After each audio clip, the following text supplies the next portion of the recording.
Joining me is Richard Zuent, and he is part of an organization to replace Lindsey Graham, like many conservatives are looking to do in South Carolina. Richard, thank you so much for joining me today. Pleasure talking to you. Tell me a little bit about yourself and your organization and what you are doing in South Carolina.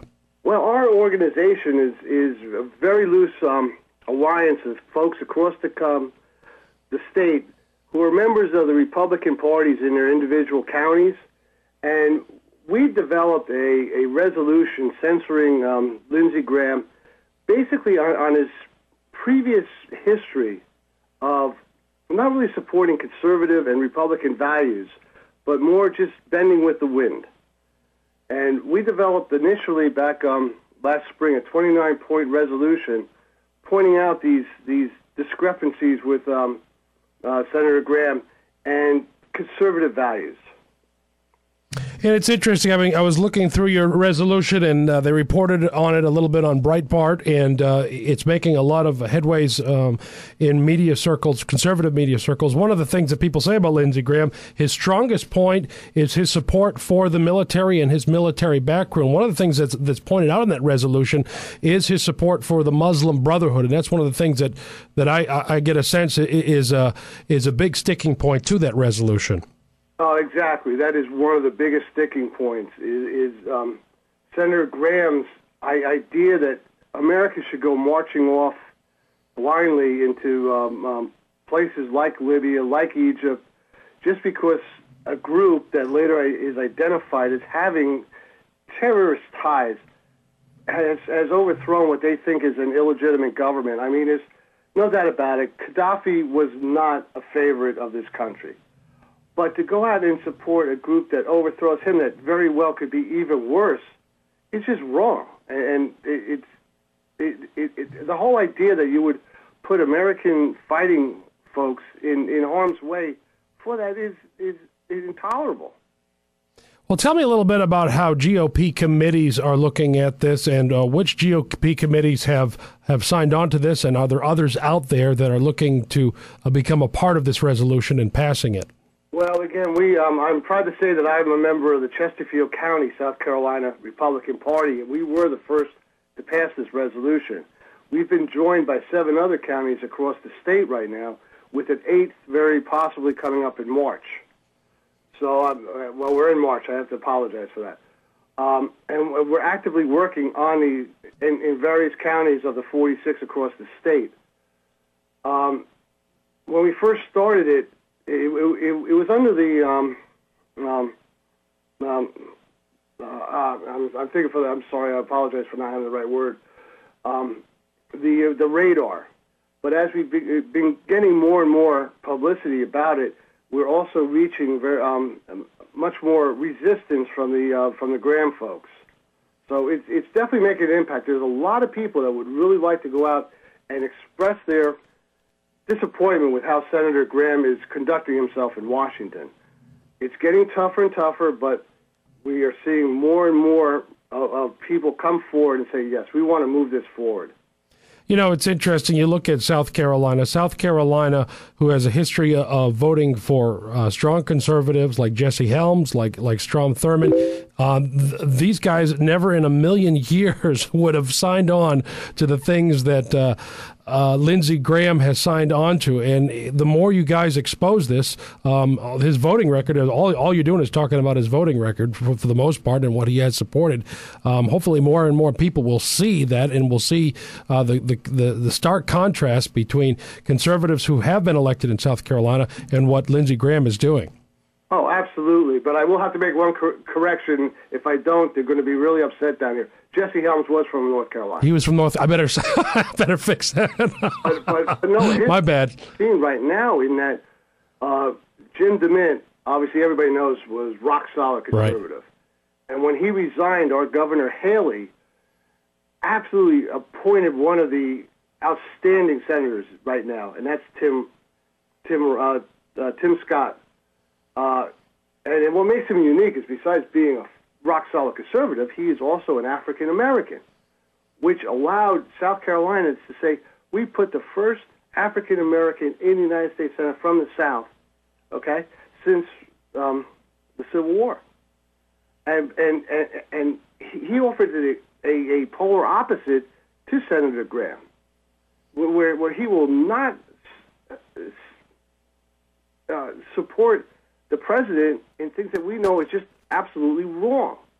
And it goes along with our congressional group, where the vast majority of them are extremely conservative. And then they vote for family values, for fiscal responsibility, and Senator Graham just does not want to do this.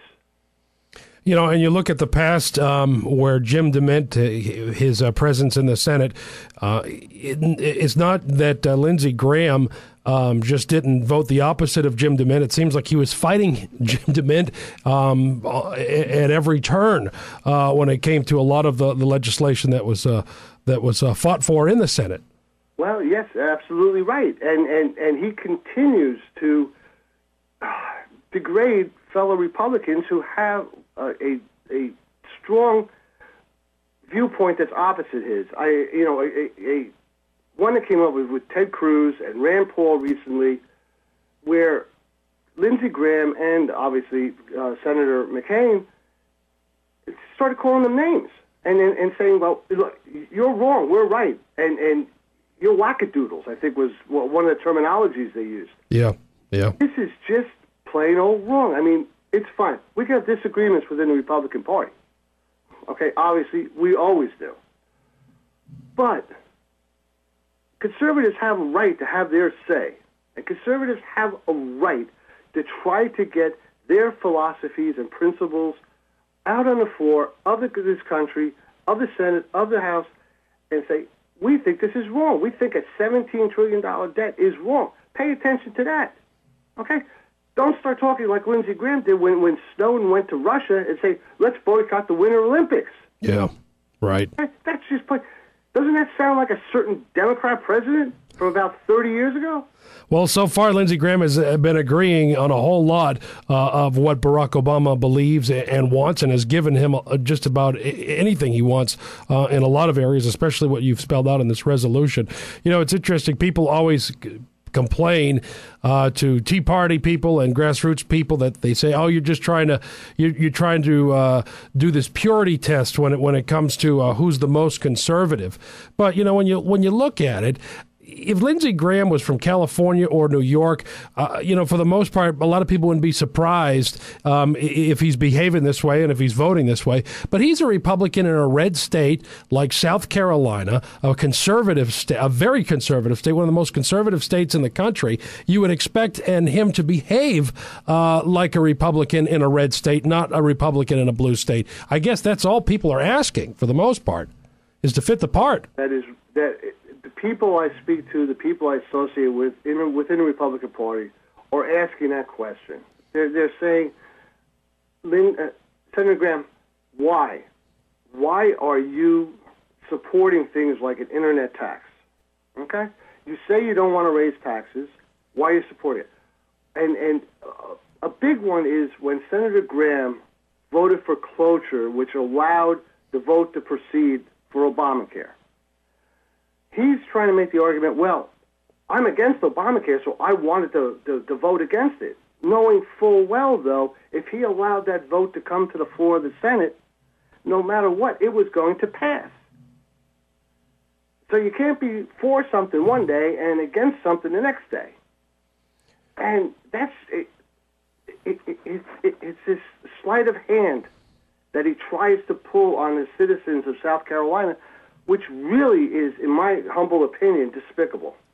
Who has given you the most resistance in South Carolina right now? What are some of the challenges as you guys look ahead with this resolution that you have drafted? Do you expect more people to sign up on this? And what exactly do you need to do to really bring this to the forefront? Okay. The vast majority of Republicans in the state of South Carolina are loyal to the party. And they're everyday folks. And they have been instilled with the values of, we will support the Republican Party basically no matter what, all right? We realize there's imperfections within it. But at a certain point in time, individuals realize that Lindsey Graham has a $7 million war chest, okay? Lindsey Graham has a history of being not just middle-of-the-road Republican, but to the left of the Republican philosophy and a platform. And it's convincing these folks that we have got to show support and show that we are not happy with him.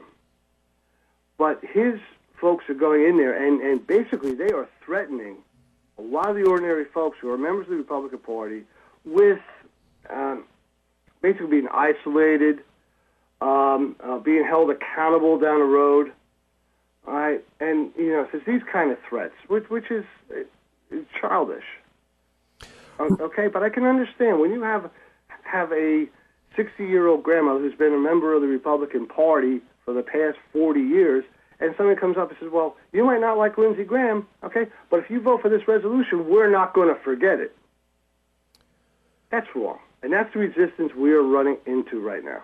Well, I guess the best solution for that is to continue to pound the record, continue to expose the record of what Lindsey Graham has believed and voted for and what he has opposed to. And I think that eventually is going to see the light of day here, and hopefully more and more people will see it and get rid of this, vote Team Republican no matter what they stand for. So we hope so. That's why we are pushing forward with it. We're also pushing forward with it as a support mechanism for the four candidates who are running against him, who are obviously, as far as the money, way behind what Lindsey Graham can spend.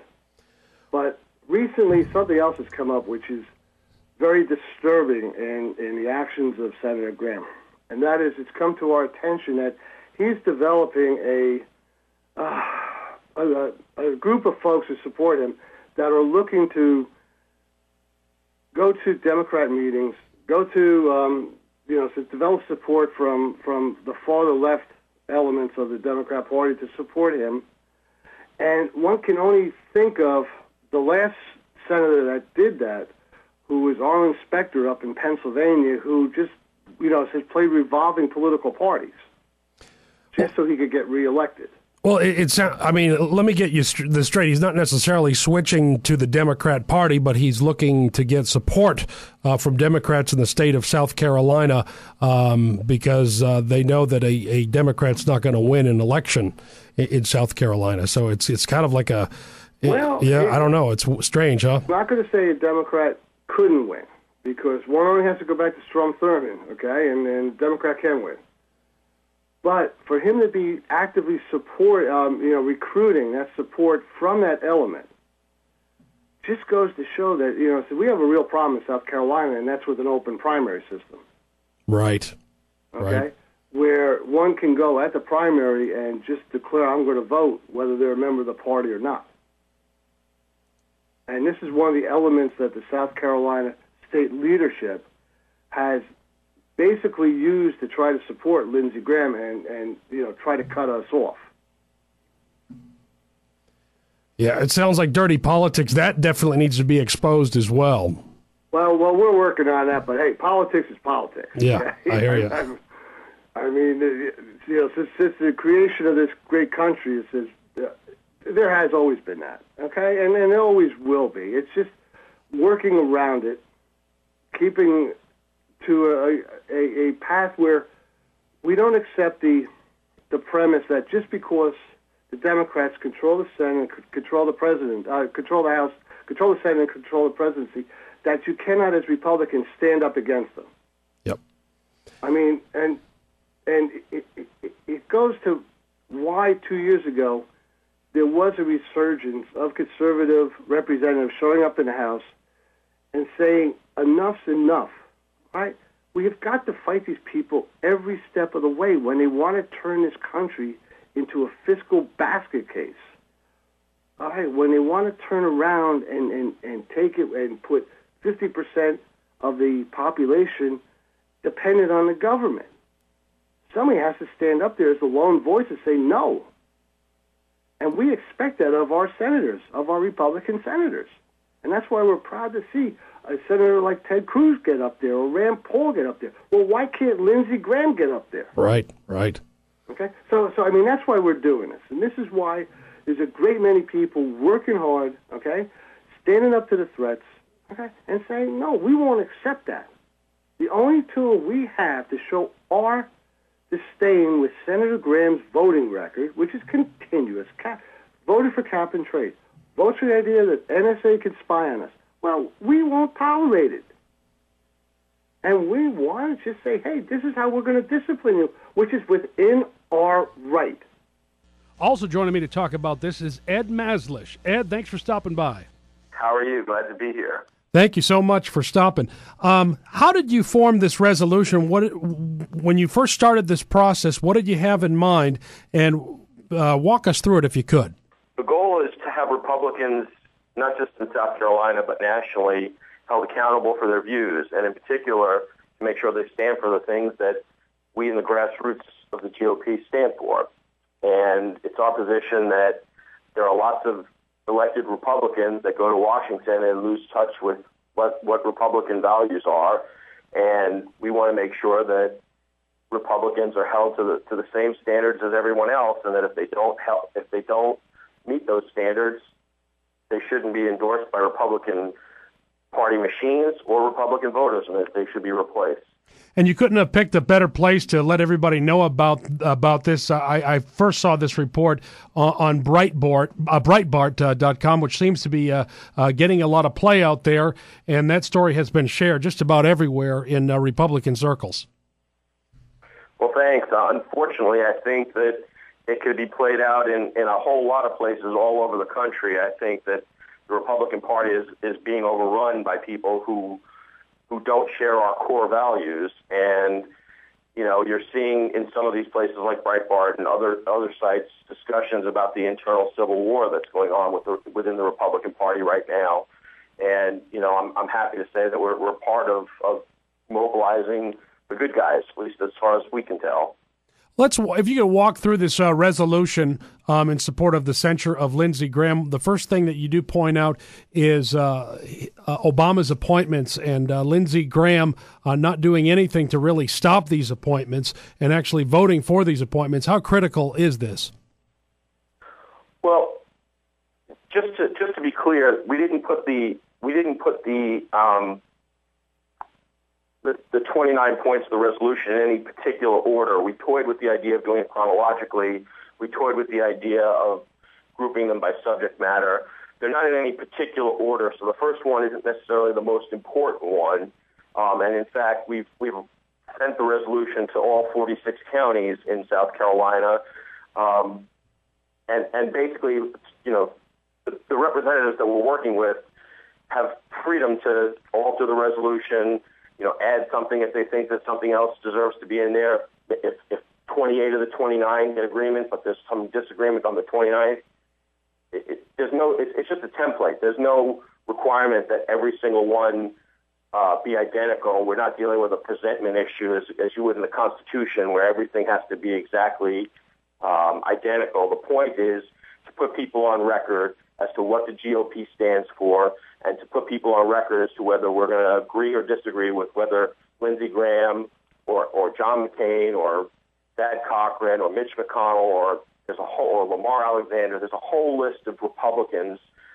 You know, we're not targeting with this resolution necessarily, but throughout the country that need to be shown where they're deviating from GOP core principles, and that the grassroots is not going to tolerate it anymore. And we're going to insist that if we're going to send you to Washington as a representative of Republican ideas, you're going to have to be held to the standards of what a Republican is. And I think it should be applied especially to Lindsey Graham. You know, he's not from a blue state. He's from a very, very red state, one of the most reddest conservatives in the country. And there's really no excuse why Lindsey Graham shouldn't be voting the same way Jim DeMint is voting or Tim Scott is voting right now. I totally agree with you on that. Basically, Lindsey Graham and some others like him are taking advantage of Lindsey Graham in particular is taking advantage of two things that are unique to South Carolina. But one that's unique to South Carolina and one that's not. South Carolina, as you probably know, has an open primary. And that allows Democrats to pollinate our primary system and to basically pull the party to the left and towards the Democratic positions, particularly given that Democrats aren't really challenging in a serious way when it comes to the senatorial election. So the Democrats are essentially exercising a veto over the candidates that we want to put forward, insofar as they're able to. And second, and this is something that's really more of a national problem, we've got people like Lindsey Graham that are basically taking advantage of social conservatives in the country and using the abortion issue and some issues like that to hold us hostage. And we just finished CPAC last week, and you look at the ACU ratings. Lindsey Graham has, I looked at this morning, I think it was an 88 ACU rating. Mitch McConnell has a 90, I think. John McCain has an 81 or 82. These votes are trumpeted out by McCain, by Graham, by all these people as if they're proof that they're conservative, but really it's just proof that they vote right on abortion. And basically we're stuck with candidates that vote right on abortion and then vote for socialism on everything else. They allow Obama's appointments to go through. They support Obama on everything else, and then they cast what are essentially meaningless votes on abortion, and they come back to the grassroots and say, well, see, look, I've got this 88 ACU rating, and, that makes me a conservative. And anyone who's paying attention knows that this person is not conservative and is not voting the right way. And Lindsey Graham and a whole bunch of others are abusing those ACU rankings. And it's not just ACU. I don't mean to be picking on them. But that's what's going on. He's using the open primary process in South Carolina. He's using a faulty way of measuring. A faulty way of measuring conservative bona fides. It's interesting. I've heard the term used, pro-life statists, where, like you said, they vote pro-life on all the issues, and that kind of shields them from their abysmal record on every single thing else. And the problem is that with a lot of social conservatives that I run into a lot that don't understand is that if you have one of these pro-life statists that go ahead and vote for big government every time, they're in the end they are promoting abortion, and they are promoting out of control the way late-term abortion, and they're actually going against their cause, because big government is responsible for the abortion issue right now and where it stands, and pushing late-term abortion and looking at the Kermit Gosnells of the world and of that nature. So it seems like that disconnect with voters is out there when you're trying to convince them that fiscal issues matter a great deal, not just the social issues. Absolutely, and I would say it's not just that they use it as a shield; they use it to inoculate themselves, and they wind up trying to. They're essentially trying to make themselves impervious to criticism, and it's worked for a very long time. And Lindsey Graham, in particular, I don't have it with me right now, but there's a story that was just circulated within the last week or so, where he's specifically targeting Democrats and left-leaning Republicans in an attempt to try and take advantage of the open primary system in South Carolina. So Lindsey Graham, who has a huge following in South Carolina, don't underestimate it. He is not. He's very vulnerable, but he is not down and out. He's got a whole cadre of people that are trying to take advantage of the open primary system to try and get people who should be voting in Democratic primaries to vote for Lindsey Graham and to try and help him get renominated and to ultimately win re-election. South Carolina is made up of a lot of social conservative evangelicals. And speaking as a social conservative evangelical, I think the one group within the Republican Party that has been played the most and has been taken advantage of and been lied to by other Republicans has to be that group. And I'm hoping that your resolution and others like you are shedding the light on this as far as how terrible this record is that he has. And I'm hoping that those people are able to see through that by getting educated on what you guys are trying to do. We hope so. And, just try and do the thought experiment of how different the GOP would be if socialism were the litmus test rather than... Absolutely. Let's say. It doesn't mean you have to give up your principles, but it's a question of what we're going to focus on and what we're going to make our number one priority. Obama is destroying this country with socialism and big government programs, and that's what we really need to be focused on. And that's what Lindsey Graham and people like him are completely complicit in and are doing their best to work with Obama instead of against Obama. Ed Mazlish, I appreciate what you guys are doing here. Is there anything that I left out that you want people to know about regarding this resolution? No, I think we covered everything. I just want to make sure everybody's aware that don't let your guard down. Don't feel like this is like we're winning or that we're going to win. Play like we're behind. We've got to fight, and we really need to understand that people like Lindsey Graham and John McCain and Mitch McConnell are really using a lot of tools to manipulate social conservatives and the party in general to take it in a direction towards socialism, which I think most of us, if we were aware of what they were doing, would object to it. But like I said earlier, I think many people are disarmed by the fact that they trot out these pro-life voting records and pretend like they're real conservatives when, in fact, they're socialists at heart. Absolutely, absolutely. Ed, we sure appreciate you stopping by, and thank you so much for coming on. Thank you for having me. Look forward to talking to you again.